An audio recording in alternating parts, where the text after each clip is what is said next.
Genghis Khan.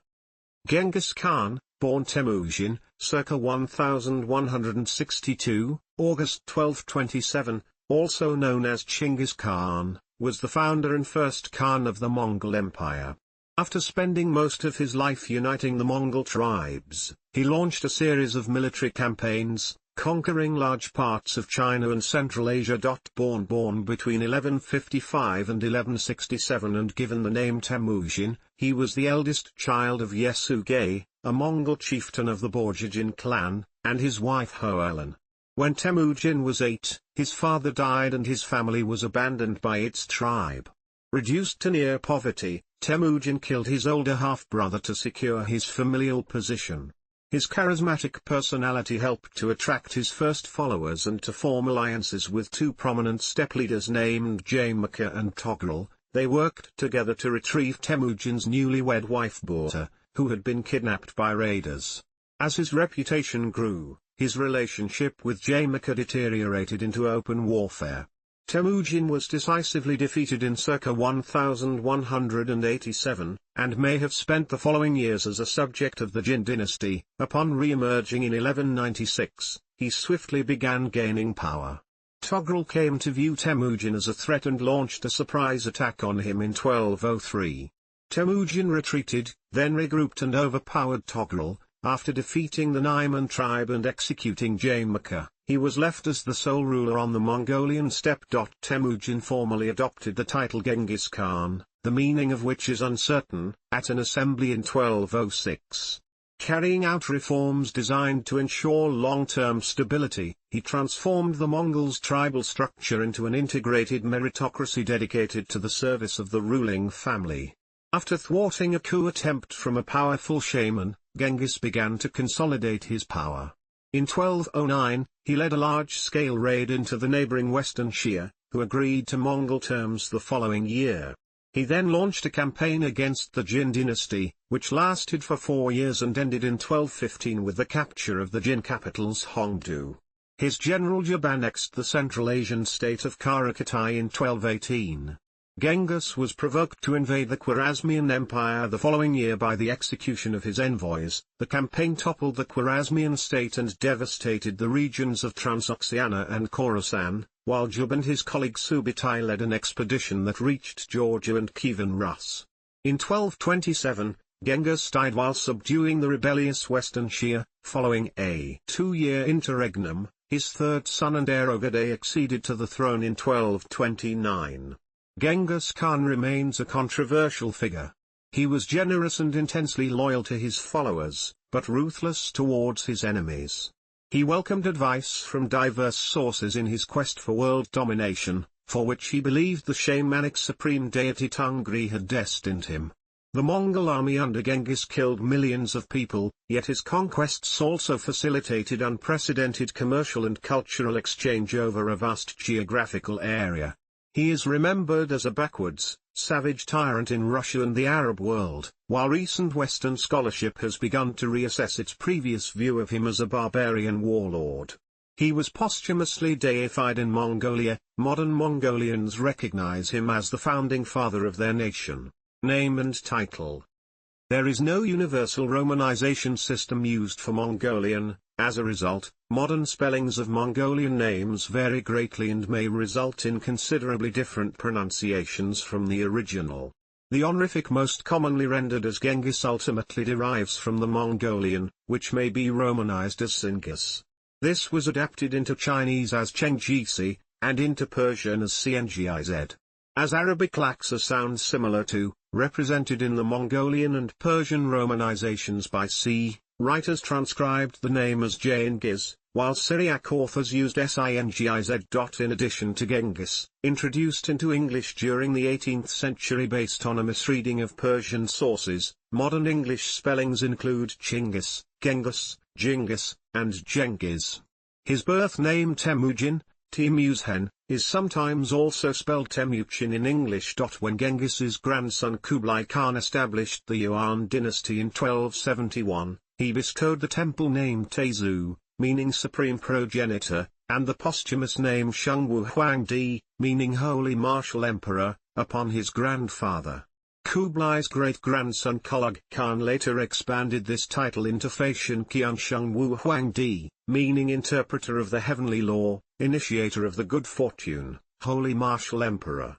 Sources. As the sources are written in more than a dozen languages from across Eurasia, modern historians have found it difficult to compile information on the life of Genghis Khan. All accounts of his adolescence and rise to power derive from two Mongolian language sources, The Secret History of the Mongols, and the Altandetta, Golden Book. The latter, now lost, served as inspiration for two Chinese chronicles, the 14th-century History of Yuan and the Shengwu Conshenglu, campaigns of Genghis Khan. The History of Yuan, while poorly edited, provides a large amount of detail on individual campaigns and people. The Shengwu is more disciplined in its chronology, but does not criticize Genghis and occasionally contains errors. The Secret History survived through being transliterated into Chinese characters during the 14th and 15th centuries. Its historicity has been disputed. The 20th-century sinologist Arthur Whaley considered it a literary work with no historiographical value, but more recent historians have given the work much more credence. Although it is clear that the work's chronology is suspect and that some passages were removed or modified for better narration, The Secret History is valued highly because the anonymous author is often critical of Genghis Khan. In addition to presenting him as indecisive and as having a phobia of dogs, The Secret History also recounts taboo events such as his fratricide and the possibility of his son Joshi's illegitimacy. Multiple chronicles in Persian have also survived, which display a mix of positive and negative attitudes towards Genghis Khan and the Mongols. Both Manaj-i Siraj Juzjani and Atta Malik Juvayni completed their respective histories in 1260. Juzjani was an eyewitness to the brutality of the Mongol conquests, and the hostility of his chronicle reflects his experiences. His contemporary Juvayni, who had travelled twice to Mongolia and attained a high position in the administration of a Mongol successor state, was more sympathetic. His account is the most reliable for Genghis Khan's western campaigns. The most important Persian source is the Jami al-Tawariq, Compendium of Chronicles, compiled by Rashid al-Din on the order of Genghis's descendant Ghozan in the early 14th century. Ghozan allowed Rashid privileged access to both confidential Mongol sources such as the Altandetta and to experts on the Mongol oral tradition, including Kublai Khan's ambassador Bolad Chingsang. As he was writing an official chronicle, Rashid censored inconvenient or taboo details. There are many other contemporary histories which include additional information on Genghis Khan and the Mongols, although their neutrality and reliability are often suspect. Additional Chinese sources include the chronicles of the dynasties conquered by the Mongols, and the Song diplomat Zhao Hong, who visited the Mongols in 1221. Arabic sources include a contemporary biography of the Khwarazmian prince Jalal al-Din by his companion al-Nasawi. There are also several later Christian chronicles, including the Georgian Chronicles, and works by European travelers such as Capini and Marco Polo. Early life, birth and childhood. The year of Temujin's birth is disputed, as historians favor different dates: 1155, 1162 or 1167. Some traditions place his birth in the year of the pig, which was either 1155 or 1167. While a dating to 1155 is supported by the writings of both Zhao Hong and Rashid al-Din, other major sources such as the History of Yuan and the Shengwu favor the year 1162.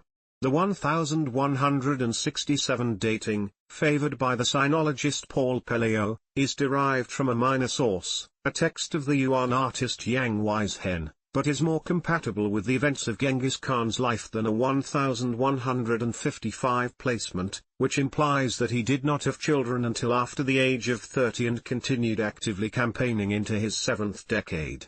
1162 is the date accepted by most historians. The historian Paul Rachnevsky noted that Temujin himself may not have known the truth.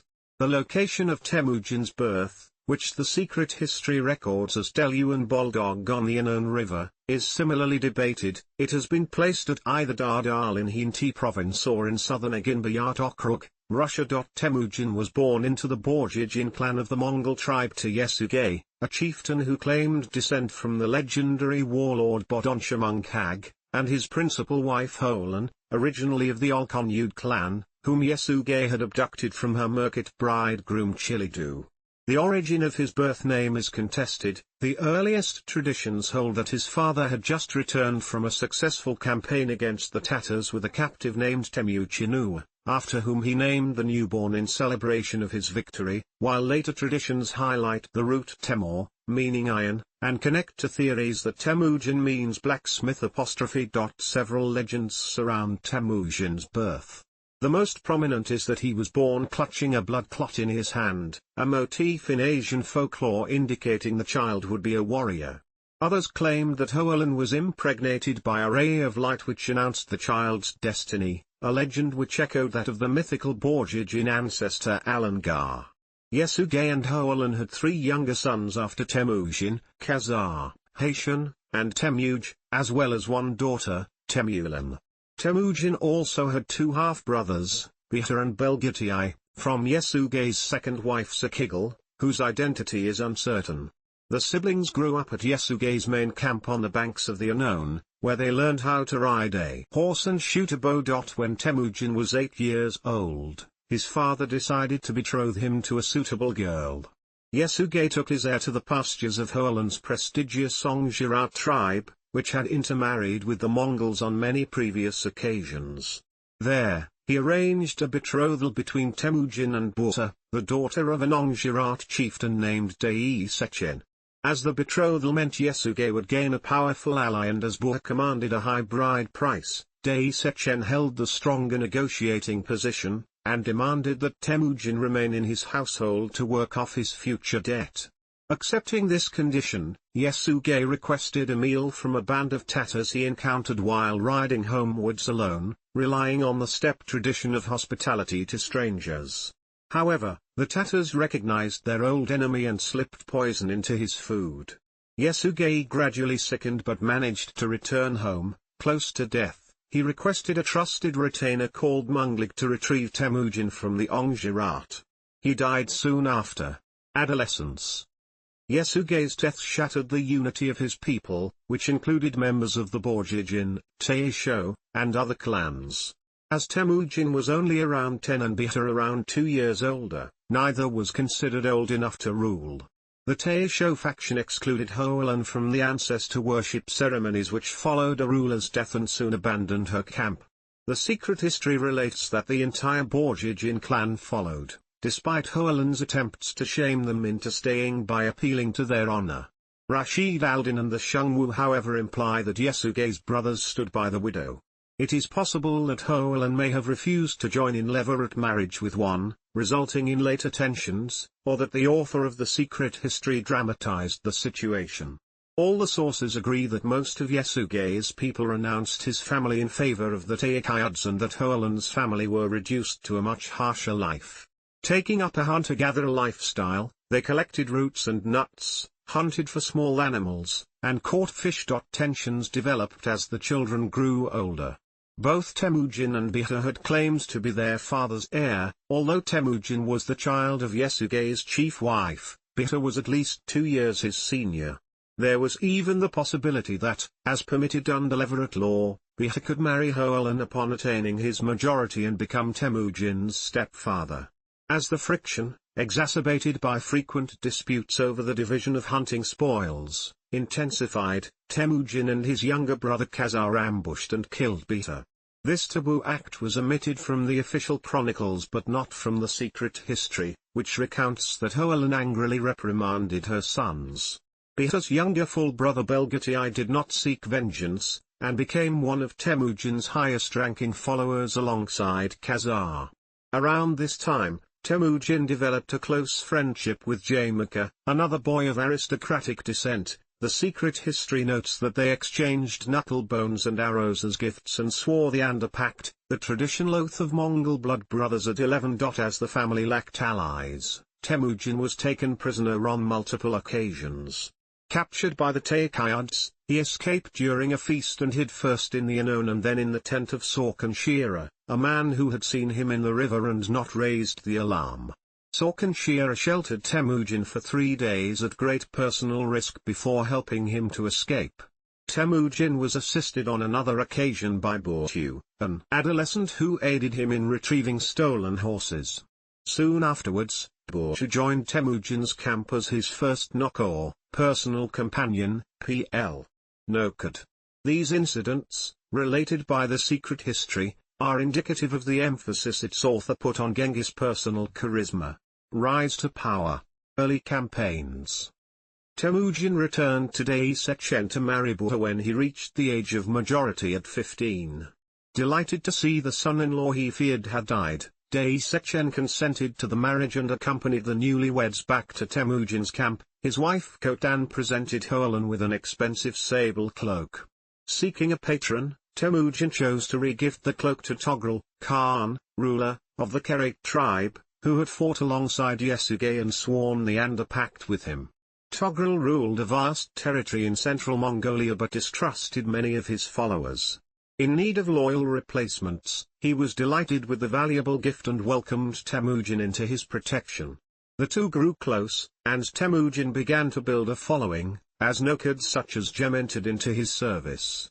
Temujin and Butu had their first child, a daughter named Kojin, around this time. Soon afterwards, seeking revenge for Yesugei's abduction of Hoelun, around 300 merkits raided Temujin's camp. While Temujin and his brothers were able to hide on Bakonkaldun mountain, Butu and Sakigel were abducted. In accordance with Levirate law, Butu was given in marriage to the younger brother of the now-deceased Chilidu. Temujin appealed for aid from Togrul and his childhood Anda Jamaka, who had risen to become chief of the Jadaran tribe. Both chiefs were willing to field armies of 20,000 warriors, and with Jamaka in command, the campaign was soon won. A now pregnant Butu was recovered successfully and soon gave birth to a son, Joshi. Although Temujin raised him as his own, questions over his true paternity followed Joshi throughout his life. This is narrated in the Secret History and contrasts with Rashid al-Din's account, which protects the family's reputation by removing any hint of illegitimacy. Over the next decade and a half, Temujin and Butu had 3 more sons, Chagatai, Ogedei, and Tolui, and 4 more daughters, Chechajan, Alaka, Tumeliun, and Alaltan. The followers of Temujin and Jamaka camped together for a year and a half, during which their leaders reforged their Anda Pact and slept together under one blanket, according to the secret history. The source presents this period as close friends bonding, but Rachnevsky questioned if Temujin actually entered into Jamaka's service in return for the assistance with the merkits. Tensions arose and the two leaders parted, ostensibly on account of a cryptic remark made by Jamaka on the subject of camping. In any case, Temujin followed the advice of Hoelun and Butu and began to build an independent following. The major tribal rulers remained with Jamaka, but 41 leaders gave their support to Temujin along with many commoners. These included Subutai and others of the Uriankai, the Baralas, the Olkhon-Yudes, and many more. Many were attracted by Temujin's reputation as a fair and generous lord who could offer better lives, while his shamans prophesied that heaven had allocated him a great destiny. Temujin was soon acclaimed by his close followers as Khan of the Mongols.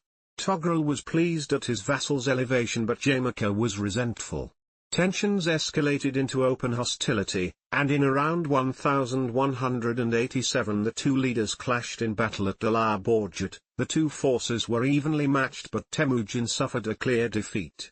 Later chroniclers including Rashid al-Din instead state that he was victorious but their accounts contradict themselves and each other. Modern historians such as Rachnevsky and Timothy may consider it very likely that Temujin spent a large portion of the decade following the clash at Dalar Borjat as a servant of the Jurkhanjin dynasty in North China.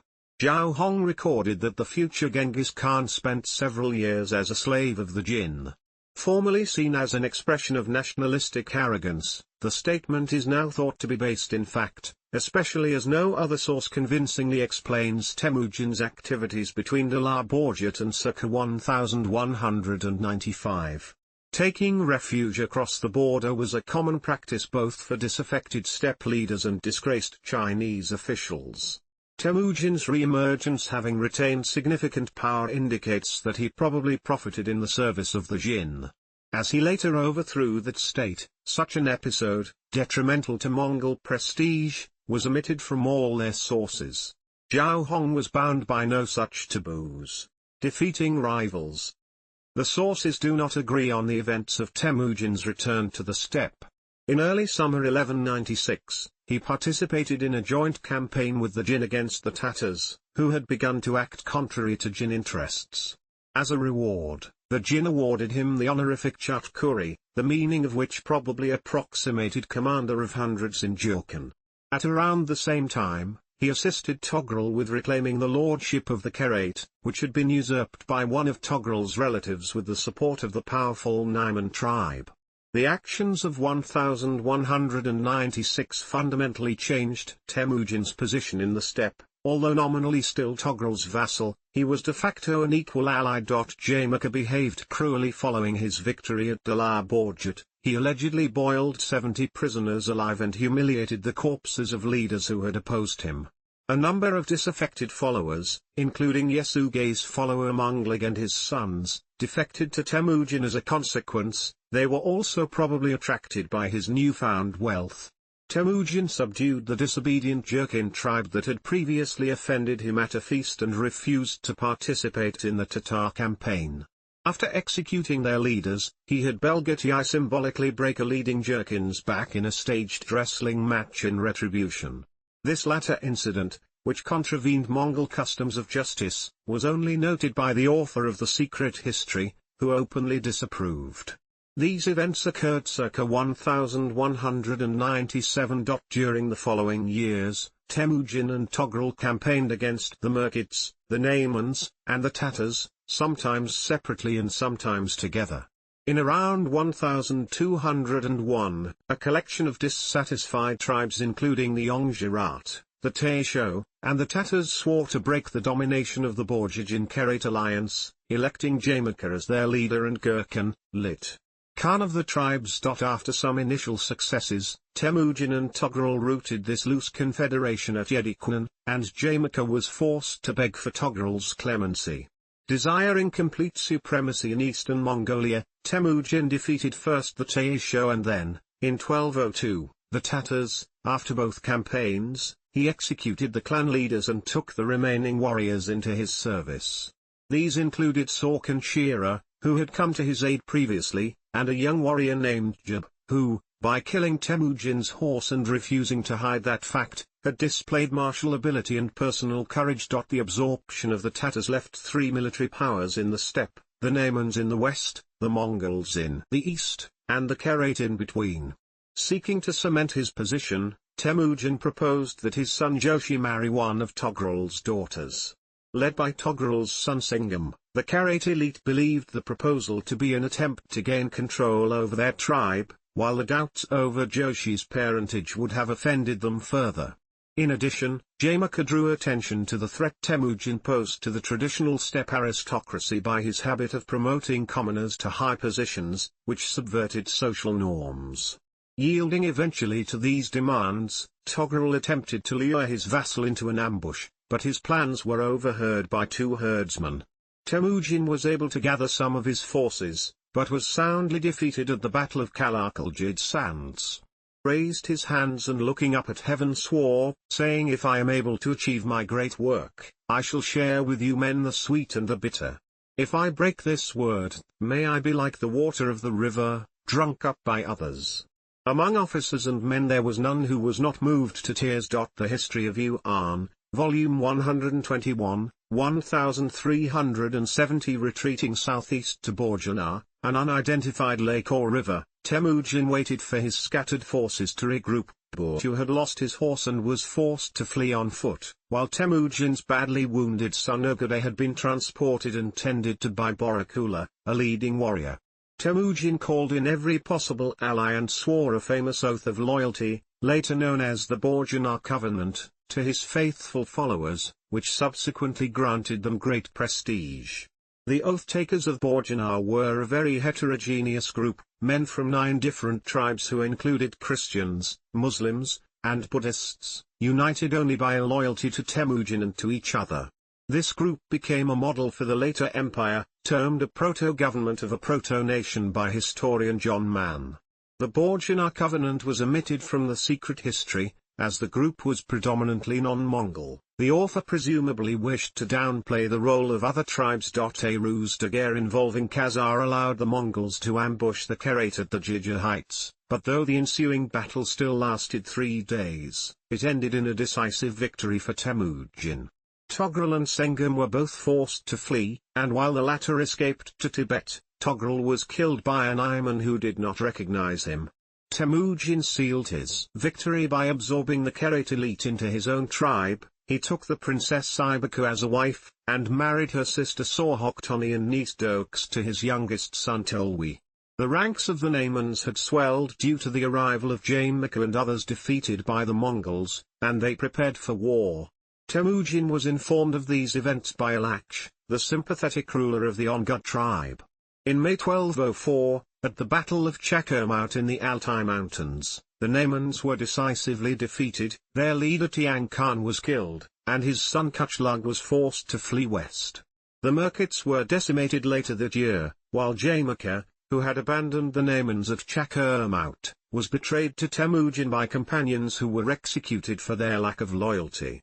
According to the secret history, Jamaica convinced his childhood Anda to execute him honorably. Other accounts state that he was killed by dismemberment. Early reign, reforms and Chinese campaigns, 1206 to 1215. Kurultai of 1206 and reforms. Now sole ruler of the steppe, Temujin held a large assembly called the Kurultai at the source of the Anon River in 1206. Here, he formally adopted the title Genghis Khan, the etymology and meaning of which have been much debated. Some commentators hold that the title had no meaning, simply representing Temujin's eschewal of the traditional Gurkhan title, which had been accorded to Jamaica and was thus of lesser worth. Another theory suggests that the word Genghis bears connotations of strength, firmness, hardness, or righteousness. A third hypothesis proposes that the title is related to the Turkic Tangiz, ocean. The title Genghis Khan would mean master of the ocean, and as the ocean was believed to surround the earth, the title thus ultimately implied universal ruler. Having attained control over 1 million people, Genghis Khan began a social revolution, in May's words. As traditional tribal systems had primarily evolved to benefit small clans and families, they were unsuitable as the foundations for larger states and had been the downfall of previous steppe confederations. Genghis thus began a series of administrative reforms designed to suppress the power of tribal affiliations and to replace them with unconditional loyalty to the Khan and the ruling family. As most of the traditional tribal leaders had been killed during his rise to power, Genghis was able to reconstruct the Mongol social hierarchy in his favor. The highest tier was occupied solely by his and his brothers' families, who became known as the Altan Uruk, lit. Golden family, or Shagan Yasun, lit. Whitebone. Underneath them came the Kara Yasun, lit. Blackbone, sometimes Karashu, composed of the surviving pre-empire aristocracy and the most important of the new families. To break any concept of tribal loyalty, Mongol society was reorganized into a military decimal system. Every man between the age of 15 and 70 was conscripted into a Minkan, PL. Minkid, a unit of 1,000 soldiers, which was further subdivided into units of hundreds, Jagun, PL. Jaghat, and tens, Arban, PL. Arbot. The units also encompassed each man's household, meaning that each military Minkan was supported by a Minkan of households in what May has termed a military-industrial complex.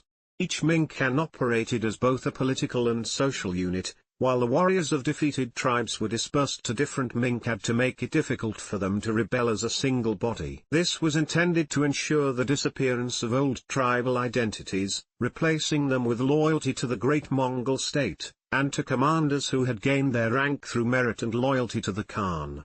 This particular reform proved extremely effective. Even after the division of the Mongol Empire, fragmentation never happened along tribal lines.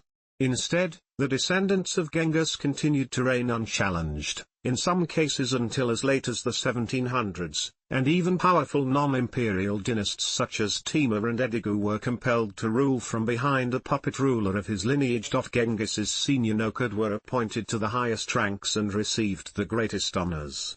Butu and Makali were each given 10,000 men to lead as commanders of the right and left wings of the army respectively. The other Nokad were each given commands of one of the 95 Minkid.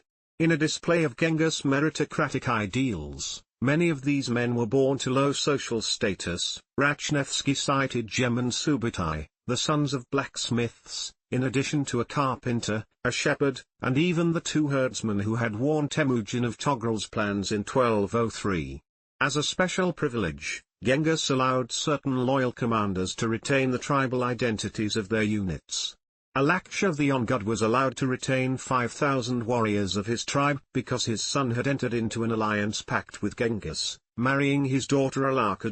A key tool which underpinned these reforms was the expansion of the Keshig, bodyguard. After Temujin defeated Togrul in 1203, he had appropriated this Kherate institution in a minor form, but at the 1206 Kurultai numbers were greatly expanded, from 1,150 to 10,000 men. The Keshig was not only the Khan's bodyguard, but his household staff, a military academy, and the center of governmental administration. All the warriors in this elite corps were brothers or sons of military commanders and were essentially hostages. The members of the Keshig nevertheless received special privileges and direct access to the Khan, whom they served and who in return evaluated their capabilities and their potential to govern or command. Commanders such as Subutai, Chormakan, and Baiju all started out in the Keshig, before being given command of their own force. Consolidation of power, 1206 to 1210. From 1204 to 1209, Genghis Khan was predominantly focused on consolidating and maintaining his new nation. He faced a challenge from the shaman Kokchu, whose father Monglik had been allowed to marry Holan after he defected to Temujin.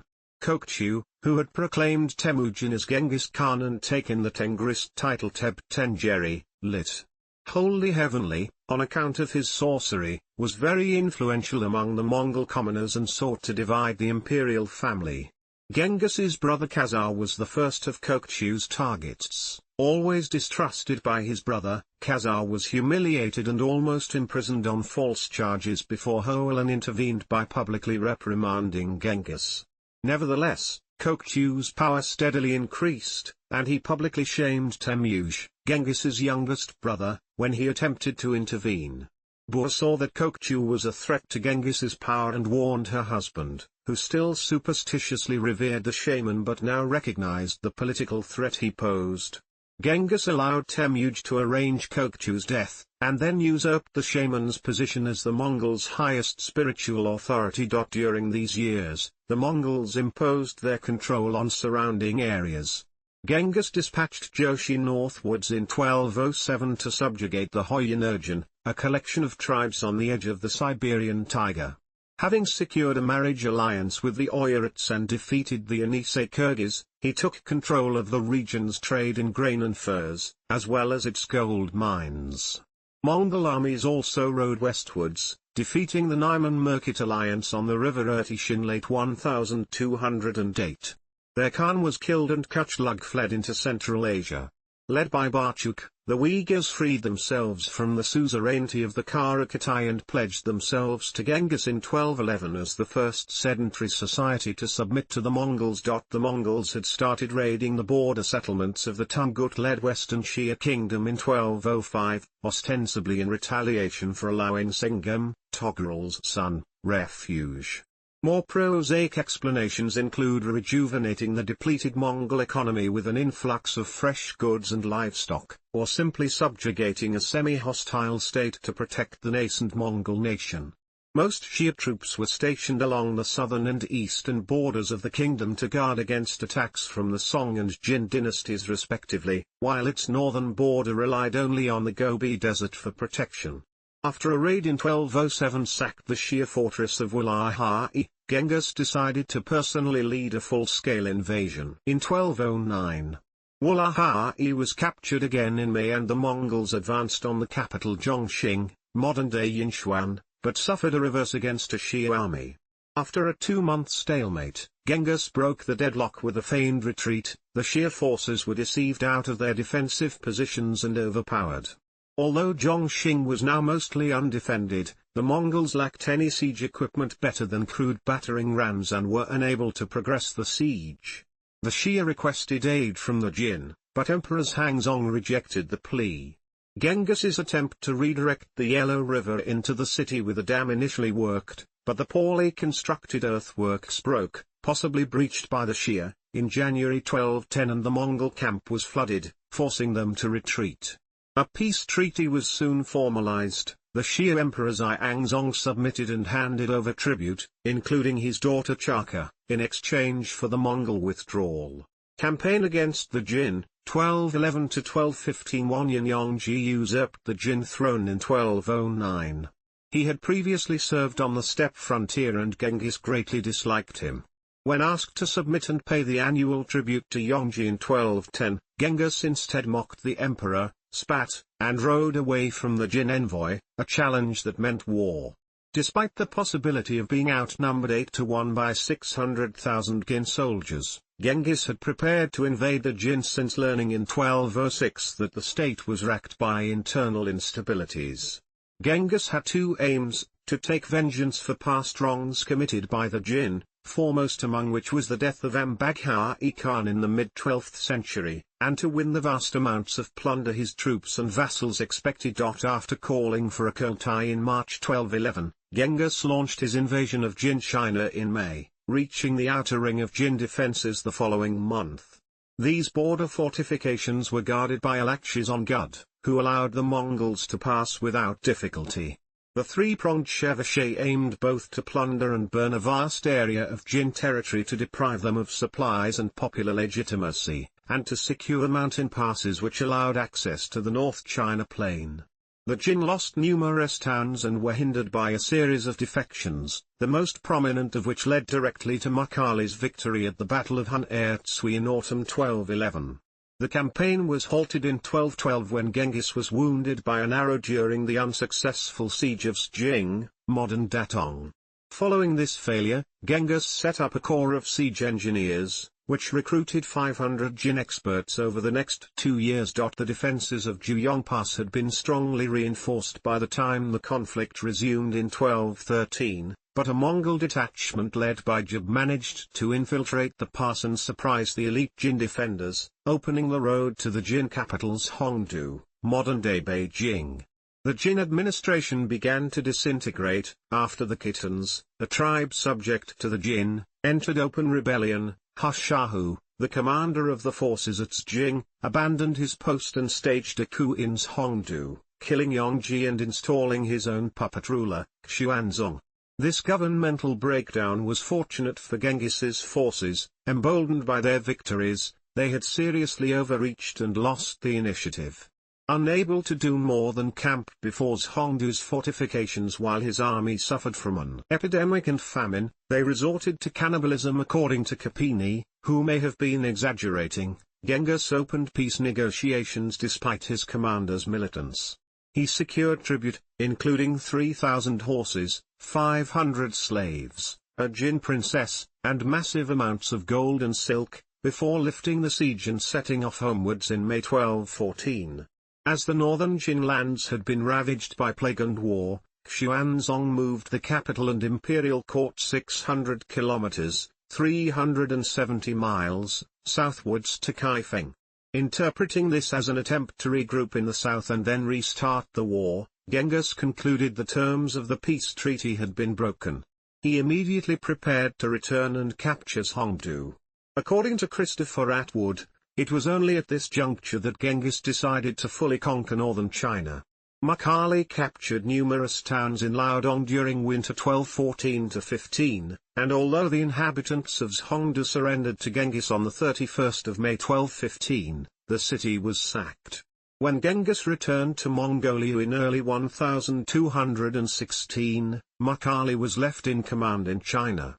He waged a brutal but effective campaign against the unstable Jin regime until his death in 1223.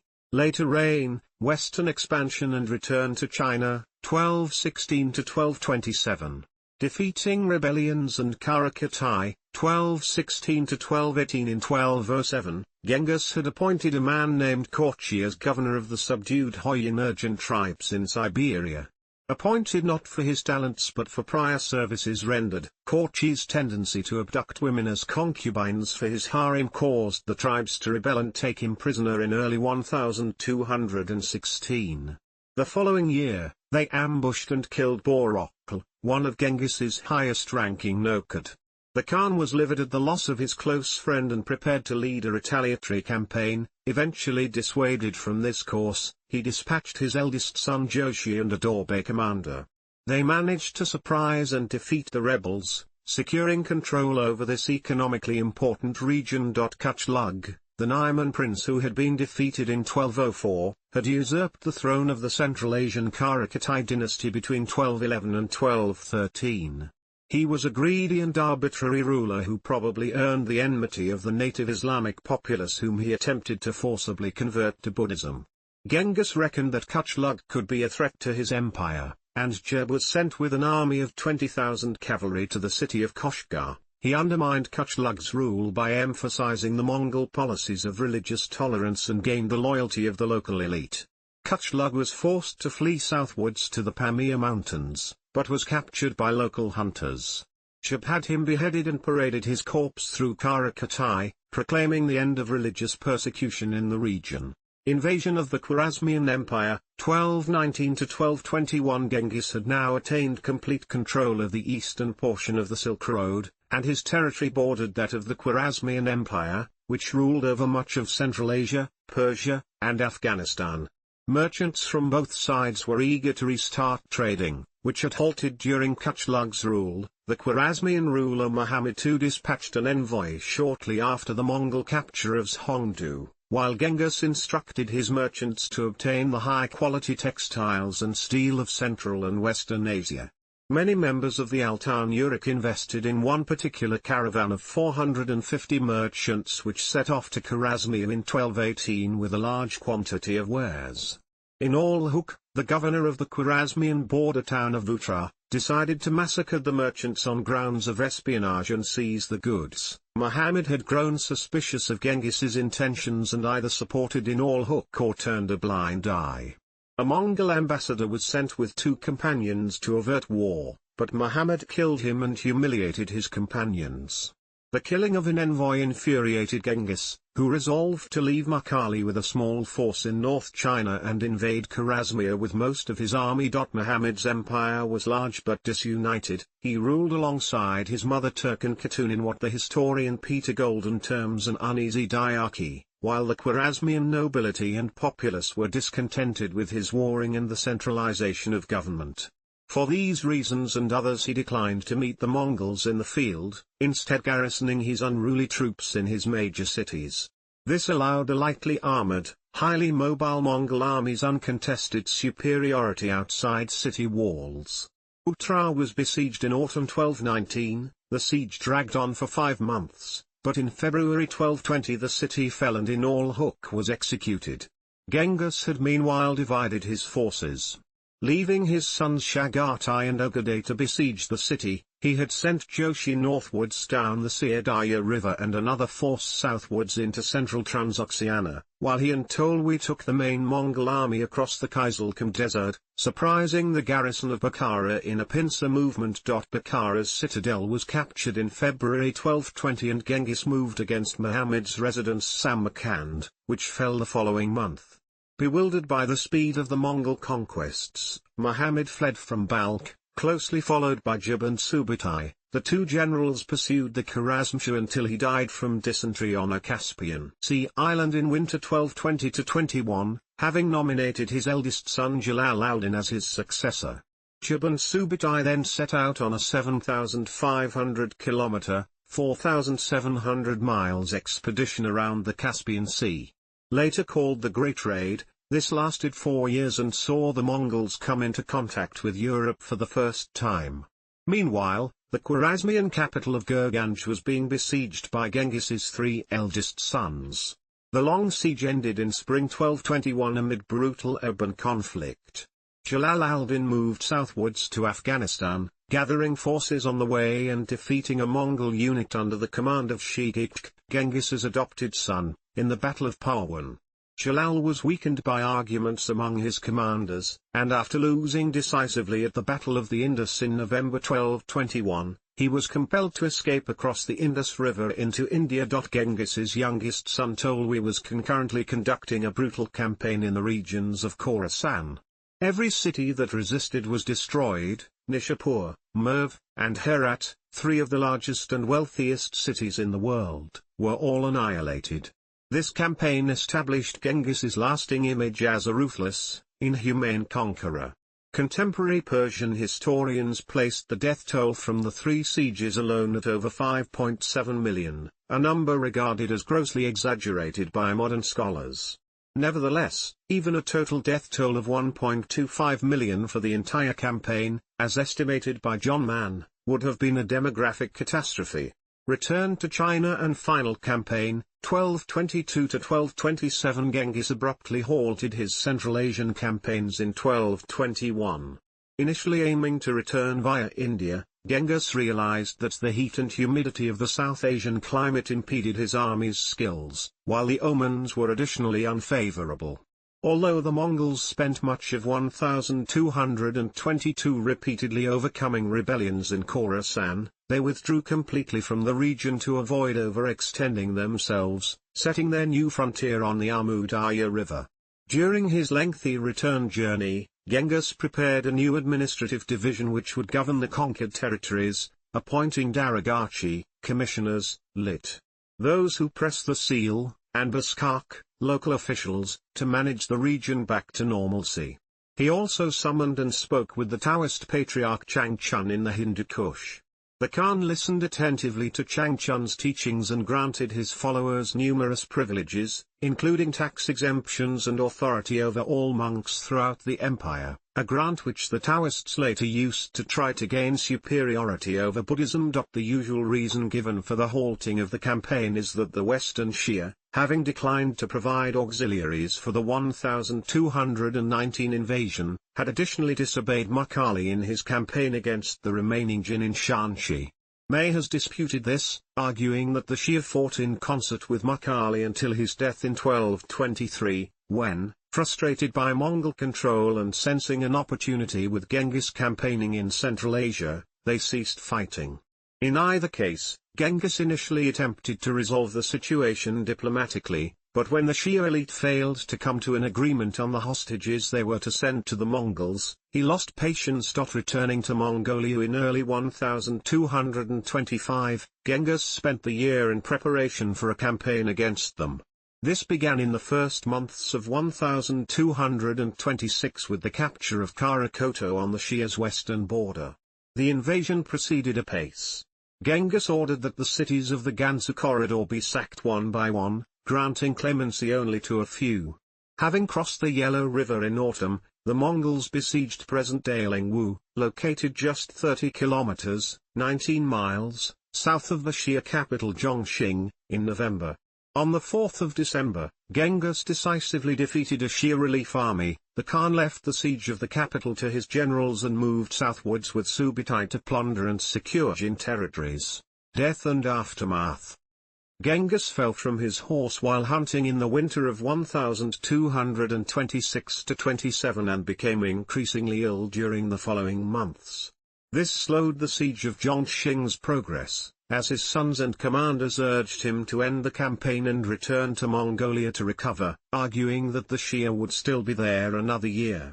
Incensed by insults from Shia's leading commander, Genghis insisted that the siege be continued. He died on either 18 or the 25th of August 1227, but his death was kept a closely guarded secret, and Zhongxing, unaware, fell the following month.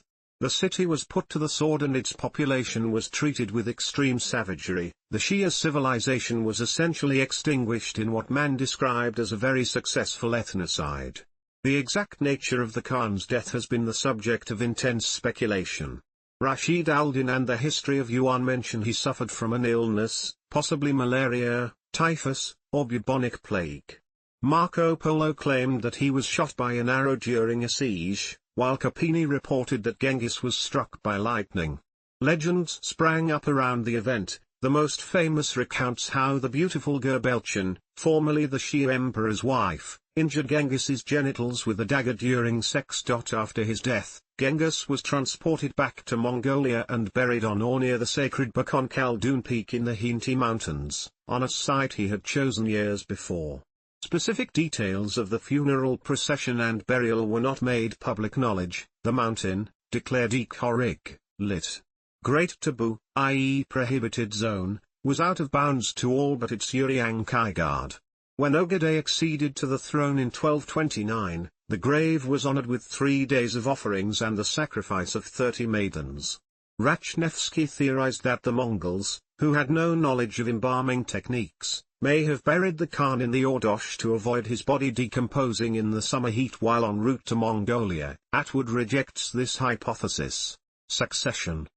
The tribes of the Mongol steppe had no fixed succession system, but often defaulted to some form of ultimogeniture, succession of the youngest son, because he would have had the least time to gain a following for himself and needed the help of his father's inheritance.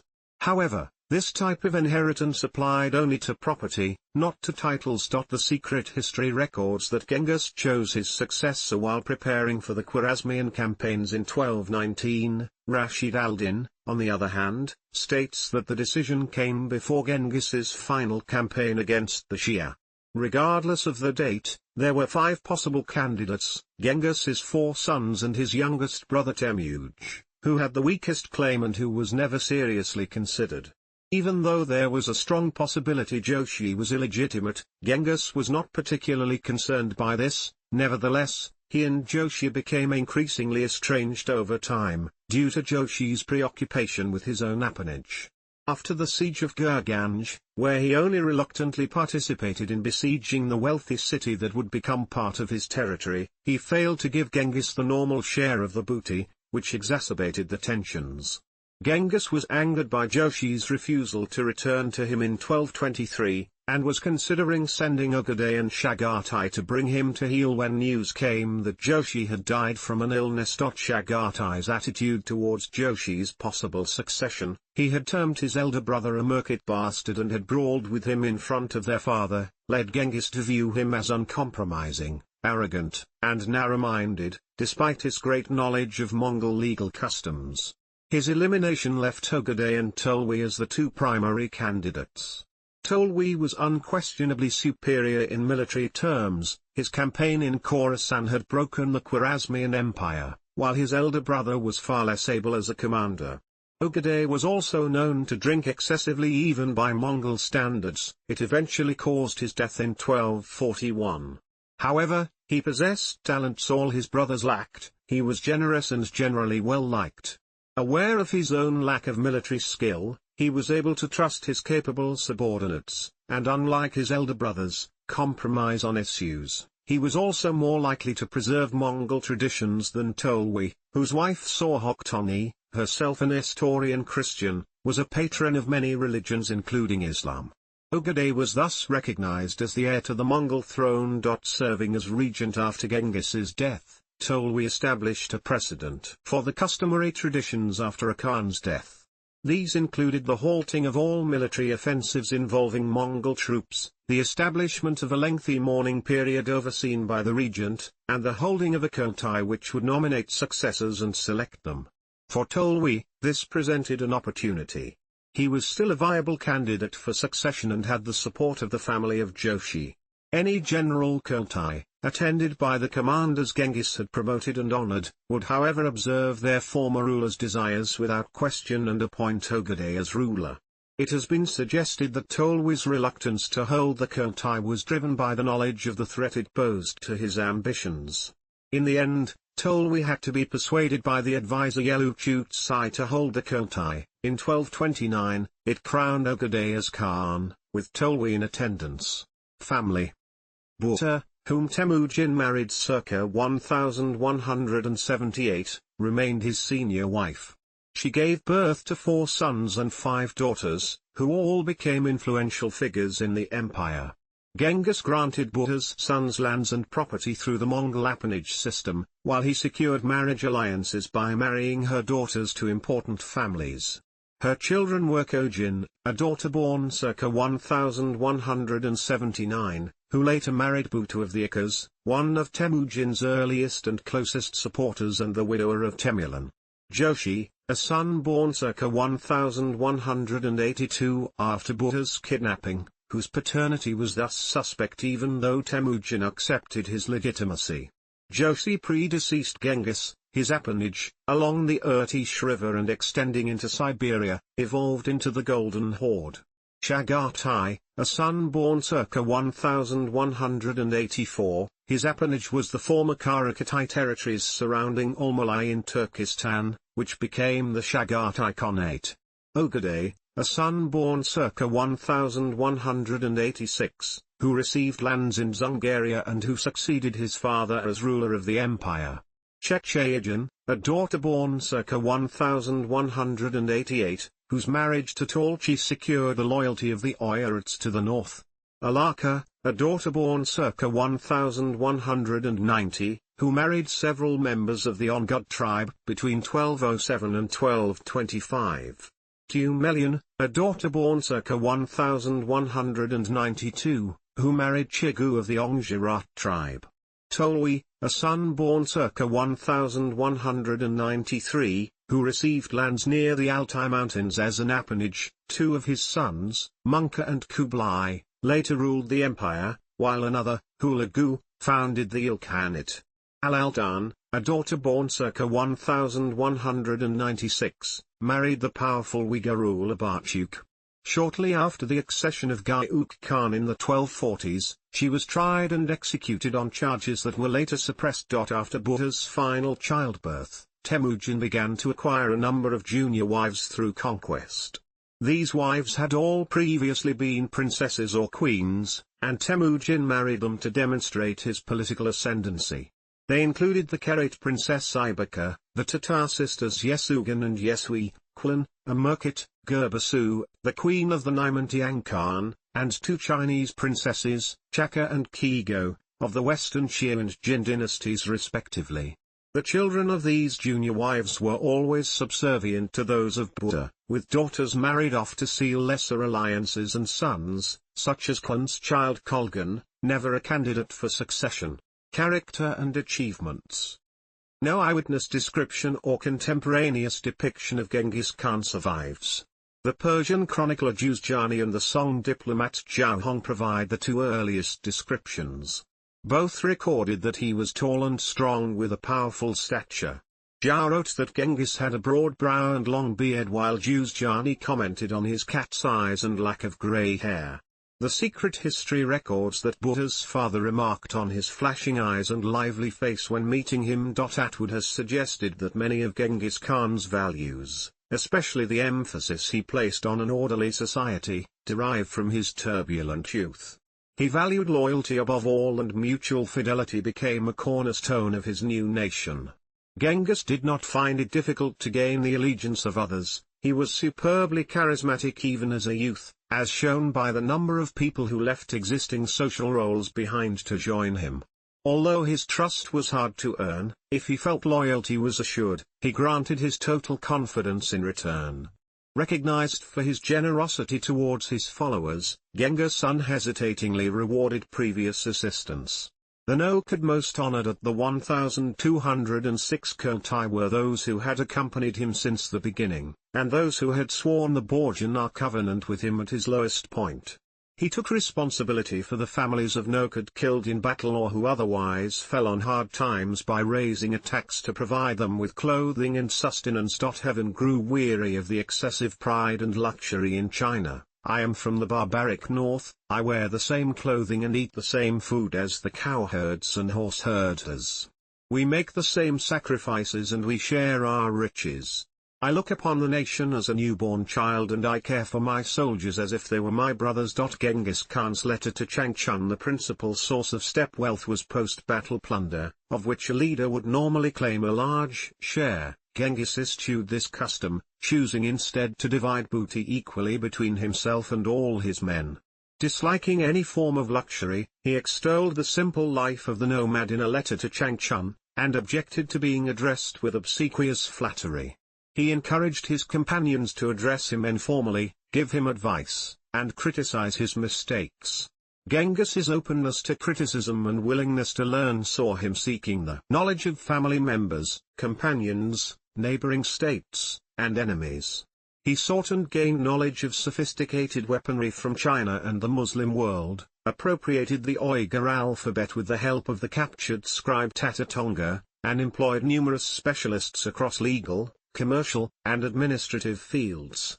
He also understood the need for a smooth succession, and modern historians agree he showed good judgment in choosing his heir. Although he is today renowned for his military conquests, very little is known about Genghis's personal generalship. His skills were more suited to identifying potential commanders. His institution of a meritocratic command structure gave the Mongol army military superiority, even though it was not technologically or tactically innovative. The army that Genghis created was characterized by its draconian discipline, its ability to gather and use military intelligence efficiently, a mastery of psychological warfare, and a willingness to be utterly ruthless. Genghis thoroughly enjoyed exacting vengeance on his enemies. The concept lay at the heart of Achi Kurayilk, lit. Good for good, evil for evil, the steppe code of justice.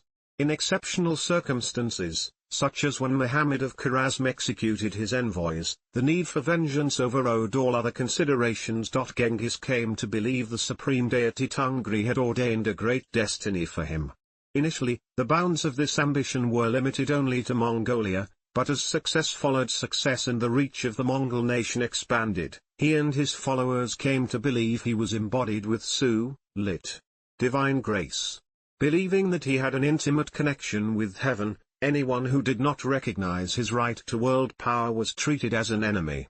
This viewpoint allowed Genghis to rationalize any hypocritical or duplicitous moments on his own part, such as killing his Andajamaka or killing Nokad who wavered in their loyalties. Legacy and historical assessment.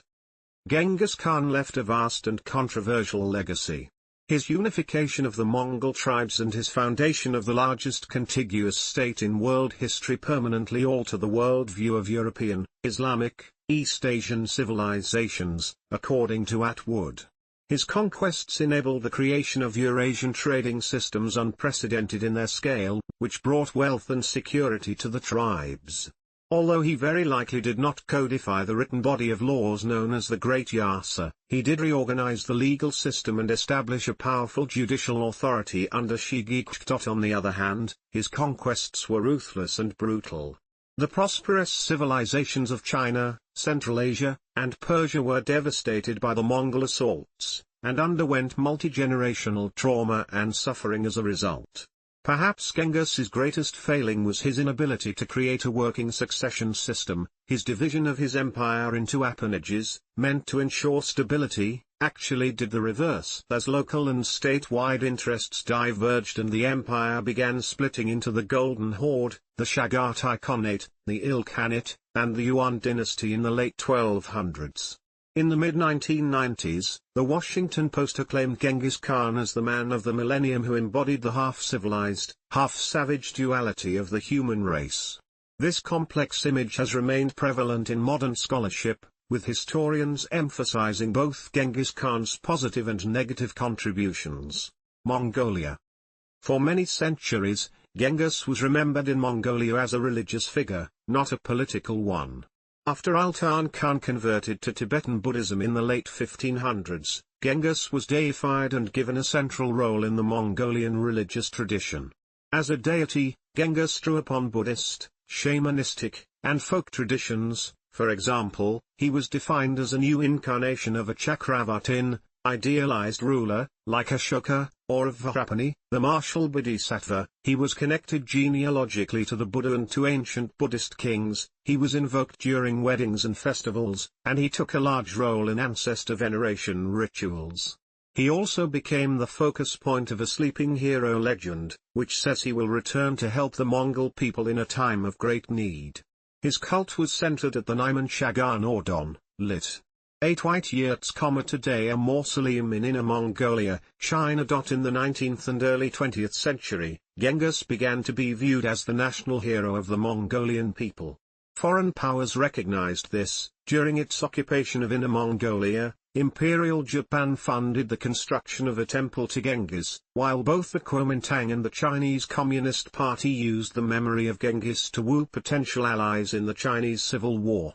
This attitude was maintained during World War II, when the Soviet-aligned Mongolian People's Republic promoted Genghis to build patriotic zeal against invaders. However, as he was a non-Russian hero who could serve as an anti-communist figurehead, this attitude swiftly changed after the war's end. According to May, Genghis was condemned as a feudal and reactionary lord exploited the people. His cult was repressed, the alphabet he chose was replaced with the Cyrillic script, and celebrations planned for the 800th anniversary of his birth in 1962 were cancelled and denigrated after loud Soviet complaints. Because Chinese historians were largely more favorable towards him than their Soviet circumstances, Genghis played a minor role in the Sino-Soviet split. The arrival of the policies of glasnost and perestroika in the 1980s paved the way for official rehabilitation. Less than 2 years after the 1990 revolution, Lenin Avenue in the capital Ulaanbaatar was renamed Genghis Khan Avenue.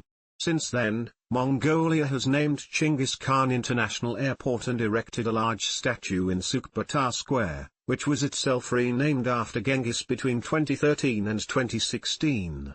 His visage appears on items ranging from postage stamps and high-value banknotes to brands of alcohol and toilet paper. In 2006, the Mongolian parliament officially discussed the trivialization of his name through excessive advertising. Modern Mongolians tend to downplay Genghis's military conquests in favor of his political and civil legacy. They view the destructive campaigns as a product of their time, in the words of the historian Mihail Biran, and secondary to his other contributions to Mongolian and world history. His policies, such his use of the Kurultai, his establishment of the rule of law through an independent judiciary, and human rights, are seen as the foundations that allowed the creation of the modern, democratic Mongolian state.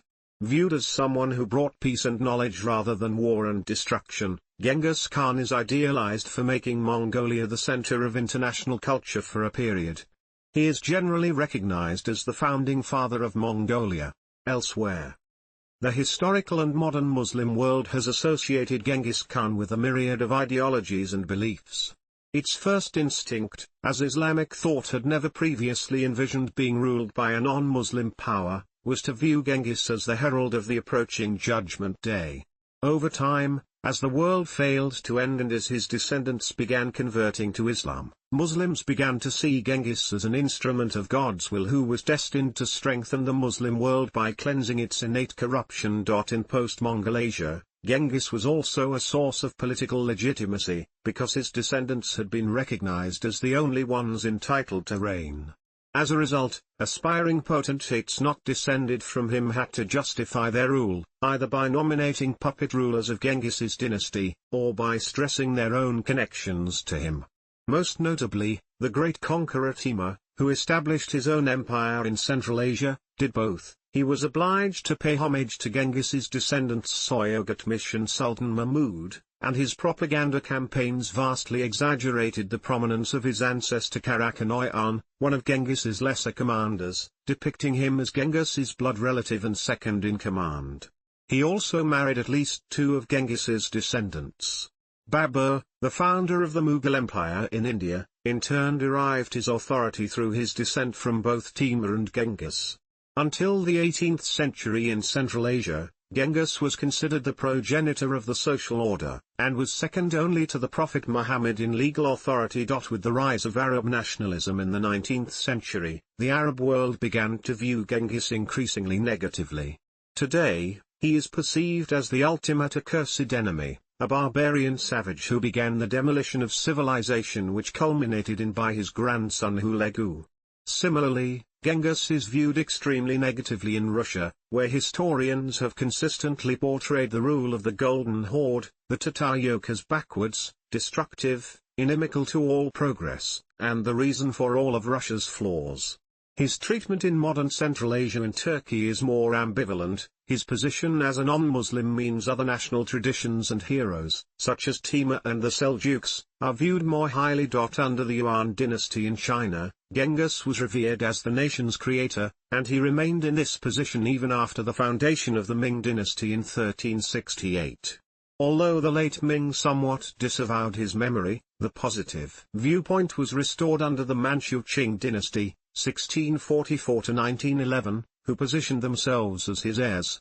The rise of 20th-century Chinese nationalism initially caused the denigration of Genghis as a traumatic occupier, but he was later resurrected as a useful political symbol on a variety of issues. Modern Chinese historiography has generally viewed Genghis positively, and he has been portrayed as a Chinese hero.